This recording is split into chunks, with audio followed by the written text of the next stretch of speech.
Ant-Man and the Wasp: Quantumania is a 2023 American superhero film based on the Marvel comic books characters of the same name, featuring the characters here of Scott Lang, Ant-Man, and Hope Pym as Wasp. Produced by Marvel Studios and distributed by Walt Disney Studios Motion Pictures, it is a sequel to Ant-Man in 2015 and Ant-Man and the Wasp in 2018, and the 31st film in the Marvel Cinematic Universe. The film was directed by Peyton Reed and written by Jeff Loveness. In the film, Lang and Van Dyne are transported to the quantum realm along with their family and face Kang the Conqueror, played by Jonathan Majors. Plans for a third Ant-Man film were confirmed in November 2019, with Reed and Rudd returning. Loveness was hired by April 2020, with development on the film beginning during the COVID-19 pandemic. The film's title and new cast members were announced in December 2020. Filming in Turkey began in early February 2021, while additional filming occurred in San Francisco mid-June, ahead of principal photography, starting at the end of July at Pinewood Studios in Buckinghamshire and ending in November. Ant-Man and the Wasp: Quantumania premiered in Los Angeles on February 6, 2023, and was released in the United States on February 17, 2023, as the first film in Phase 5 of the MCU. The film has so far grossed $474 million worldwide, against a $200 million budget.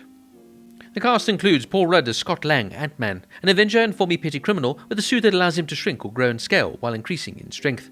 After the events of Avengers Endgame in 2019, Lang has become a well-known celebrity in the public, as well as the author of an autobiographical book titled Look Out for the Little Guy, which tells a different version of how he helped save the universe from Thanos in Endgame.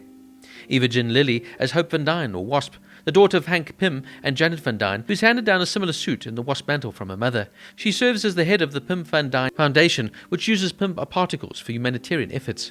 Lilly said the film would explore how the character deals with her fragilities and vulnerabilities, continuing from how Ant-Man and the Wasp showed how powerful and capable she was. Kathryn Newton as Cassie Lang, Scott's 18-year-old daughter, who acquires a suit similar to her father's. She is scientifically inclined and gains an interest in Pym's old notes, learning more about the science and technology from the quantum realm. Reed said he wanted to further develop the relationship between Cassie and Scott, as it was central to the previous Ant-Man films. The character was previously portrayed as a child by Abby Ryder Fortison in the previous Ant-Man films, and as a teenager by Emma Thurman in Endgame. Michelle Pfeiffer as Janet van Dyne, Pym's wife, Hope's mother, and the original Wasp, who was lost in the quantum realm for 30 years. Michael Douglas as Hank Pym, a former S.H.I.E.L.D. agent, entomologist, and physicist who becomes the original Ant-Man after creating the suit. In the film, Pym was written to be more relaxed than his previous MCU appearances, as he's more focused on reacquainting with Janet than his work. The character was described as a little bit more sure of himself and not looking around every corner. Writer Loveness believed that Pym's fascination with ants, a trait only comically referred to previously, was a critical hallmark of the character, and thus decided to expand on it in this film. Bill Murray as Lord Kryler, the governor of the lavish Axia community in the quantum realm, who has a history with Janet van Dyne in the quantum realm. Reed believed Murray's character represented a person's past, always finding a way to show up again, and the film's theme of secrets between family members and how they each are affected by them. Corey Stoll as Darren Cross, or MODOK, Pym's former protege who was shrunken to subatomic size in the quantum realm during the events of Ant-Man in 2015 and became a mutated, cybernetically enhanced individual with an oversized head known as MODOK. Loveness described the character as a cross between Kevin Kline's Otto West from A Fish Called Wanda in 1988 and Frank Grimes in The Simpsons Season 8 episode Homer's Enemy in 1997. Loveness felt MODOK to be his favourite character in the film because they put a little extra on him, and said MODOK's ego would be crumbled throughout the film whenever he is challenged, but like Otto West, easily kills like a real loose cannon. And Jonathan Majors says Kang the Conqueror, a time-travelling, multiversal adversary trapped in the quantum realm who needs Pym particles to get his ship and device online. They would allow him to go anywhere, when in time. Kang is an alternate timeline variant of the character He Who Remains, the creator of the Time Variant Authority, who is introduced in the finale of the first season of Loki. Kang was described by Loki and Season 1 head writer Michael Waldron as the next big crossover movie villain for the MCU, while Quantumania writer Jeff Loveness described Kang as the top-tier A-list Avengers villain. Majors said he was attracted to Kang's character and dimensions, and the potential that presented him as an actor, noting Kang would be a different type of villain to the MCU than Eric Killmonger and Thanos were before, as well as the possibility of playing a complex villain about whom everyone has to be careful, akin to Iago in William Shakespeare's tragedy Othello. The writers wanted to focus on Kang being a human being, and by exploring his humanity and his vulnerability as a very lonely character before he reaches his apocalyptic Avengers-scale heights. Writer Loveness said that Kang is different to Thanos, and he was not going to be created from entirely CGI imagery, and that the character would focus more on the multiverse and his dimensionality and his limitless freedom from his time. The character has been likened to Alexander Great, and was even used as a reference point for Majors, who also found inspiration from Genghis Khan and Julius Caesar.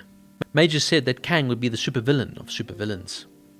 Now, as has been the case with a lot of MCU films post-Avengers Endgame, they have left me feeling somewhat disappointed, and it almost seems a pointless exercise now making these films, except for the obvious reason, of course, of making a lot of money. Endgame in many ways is the conclusion to the fantastic MCU series for me.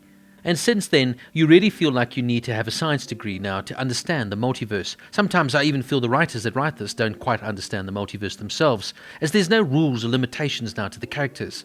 You lack now the investment in the characters, as you know fully that even if something bad happens to one of them, well, another version can just pop up somewhere else in the multiverse.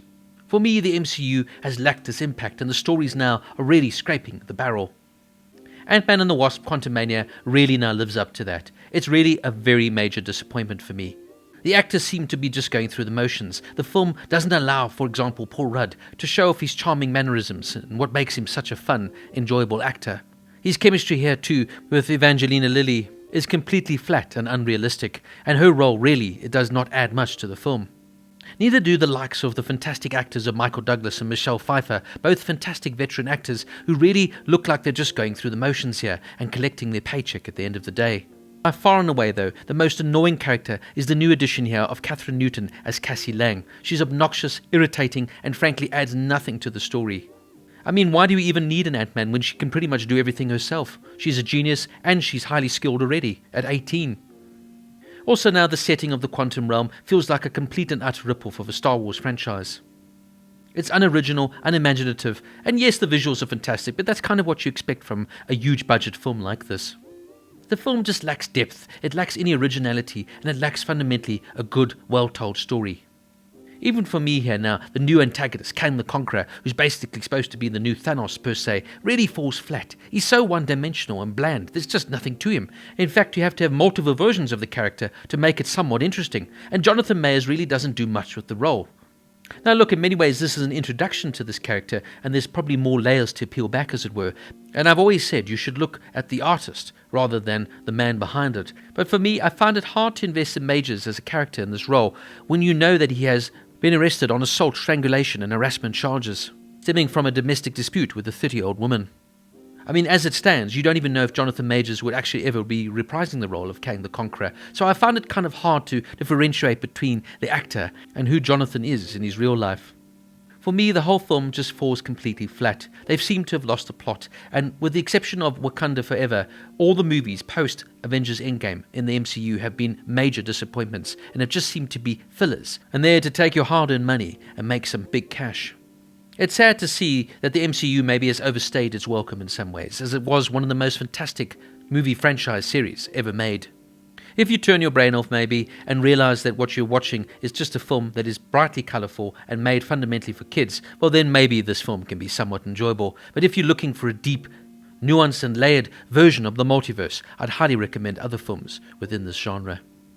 Flat, disappointing, with a boring and predictable story, Ant-Man and the Wasp: Quantumania gets a 4 out of 10.